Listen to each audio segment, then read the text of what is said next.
ગુજરાત ન્યૂઝમાં આપનું સ્વાગત છે। અમદાવાદ શહેરમાં પેલેડિયમ મોલ પાસે ખુલ્લી તલવારો સાથે ફિલ્મી ઢબે આતંક મચાવનારા તત્વોને પોલીસે દબોચી પાડ્યા। અમદાવાદ શહેરમાં પેલેડિયમ મોલ પાસે 10મી જાન્યુઆરીએ રાત્રિના સમયે ખુલ્લી તલવારો સાથે ફિલ્મી ઢબે આતંક મચાવનારા તત્વોને પોલીસે દબોચી પાડ્યા।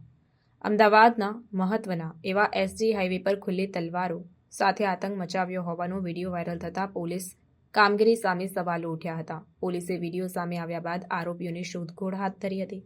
મહારાષ્ટ્રથી 2 મળી કુલ 8 આરોપીઓને ઝડપી પાડી વધુ તપાસ હાથ ધરી છે।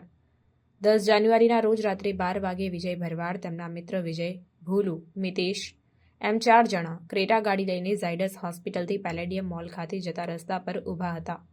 ત્યારે પેલેડિયમ મોલ ખાતે લાઇટિંગ સારી હોવાથી તેઓ ત્યાં ફોટોગ્રાફી કરી રહ્યા હતા। ત્યારે 1 વાગ્યાની આસપાસ એક ફોર્ચ્યુનર ગાડી પૂરપાટ ઝડપમાં આવીને તેમના તરફ ઊભી રહી ગઈ હતી। આ ગાડી આવતા તેમના મિત્ર વિજયભાઈ પડી ગયા, જેથી તેમના ઢીંચણ છોલાઈ ગયા। આ ગાડીની પાછળ ક્રેટા અને સ્કોર્પિયો ગાડી પણ આવી હતી। આમ ત્રણેય ગાડીઓમાં કેટલાક યુવકો હાથમાં તલવાર અને લાકડીઓ લઈને નીચે ઉતર્યા હતા। આ યુવકોમાં પ્રિન્સ અને મિહિર દેસાઈ નામના યુવક પાસે તલવાર હતી। આ ઉપરાંત બીજા 10 થી 12 માણસો પાસે પણ તલવાર અને લાકડી હતી। તેમણે જેમ ફાવે તેમ ગંદી ગાળો બોલીને વિજય ભરવાડ અને તેમના મિત્રો પર હુમલો કર્યો હતો।